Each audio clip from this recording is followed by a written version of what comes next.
Hello again. I want to do one more quick uh, video, I hope, just to give you a sense of filters and things like that, where they come from.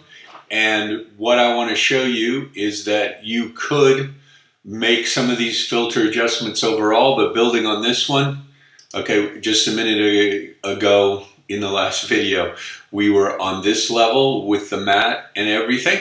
But what we want to do is we're going to come to here. We're still going to be able to see that sky that is placed in behind and non-destructively. But now we can look at filters on top of this, and the place you go is to filter. And this is the stuff that's sort of fun, maybe not all that useful, but it could be something useful to you in this assignment or in the future as you understand Photoshop. So I went to the filter gallery. It's opening the filter gallery. Actually, it just did a filter gallery move that I've done previously, so be careful of that. So I want to go to filter. This is where I come down to see the filter gallery, and it is going to show me a whole bunch of artistic and different kinds of attachments. So we are going to shrink this down a bit more. And so what you see here, the reason it's white in the background is because we're only dealing with this layer, and that's why we have the gray sky. But this is, if we go back, let's go back to the original. And what I can do is click on this, and we can move around to different ones. So that's watercolor. This is, let's see what cutout looks like. Ooh, no, that's not nice. Dry brush looks fairly realistic, but then we can make the brush bigger. Up here on the right hand side, we can start to make it feel a bit more artistic. That one's not a huge change, but does give it a little painting vibe. Fresco has got like black edges on it.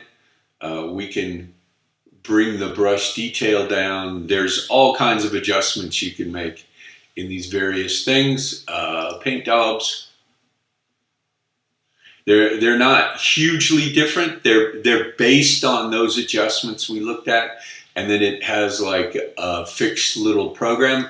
I think Poster Edges is one that I like sometimes. It actually gives it a little, it sort of makes it a printing vibe. We could make the edge intensity less. We could make the edge intensity more. So now it's more of the black. That's actually kind of fun and interesting.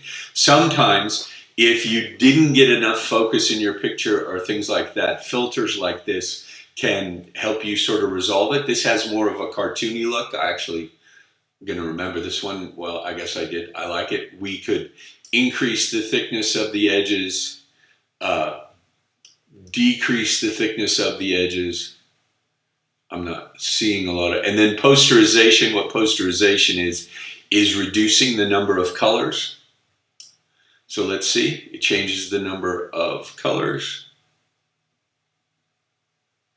Thought it was supposed to. Okay.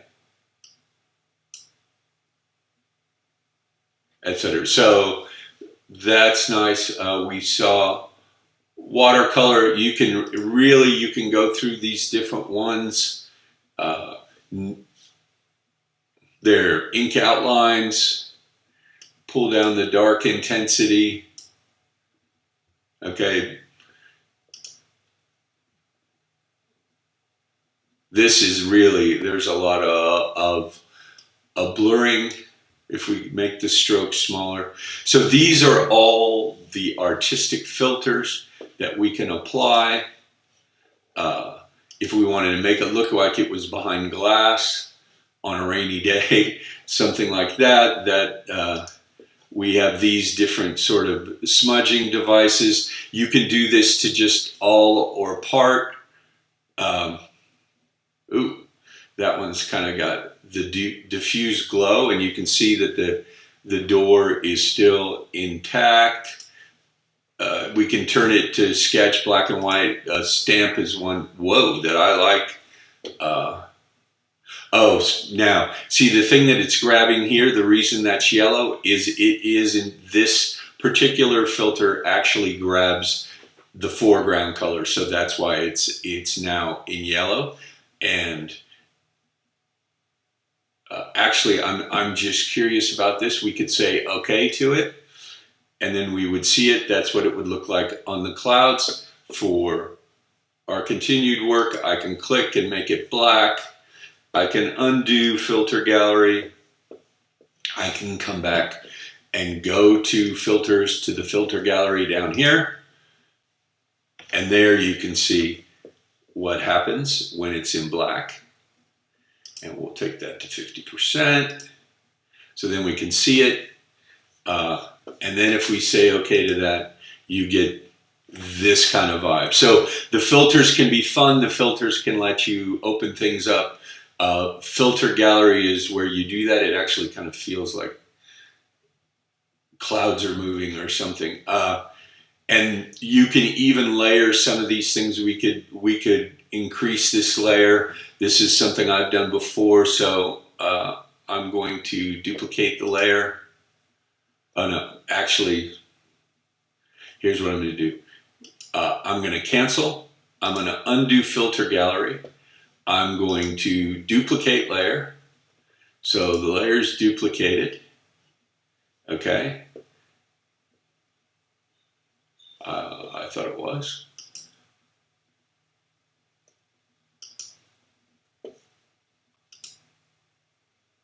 Oh, there it is, sorry. Okay. Now I can come to this one in the background. I can actually go up to filter because it remembers the last thing I did. Now, the reason we don't see it is because this one's on top. Okay, now if we take this one that's on top, and in fact, we take it, we can then go to opacity, which is right here at the top of the layer. I can reduce it down, and then you can get some of the color in there, and then you can see the stamp below it, and so you leave some of the image in there. We could also apply a filter to this particular layer. I'm sort of seeing, I go to filter, filter gallery, and I could go back up to ink outlines.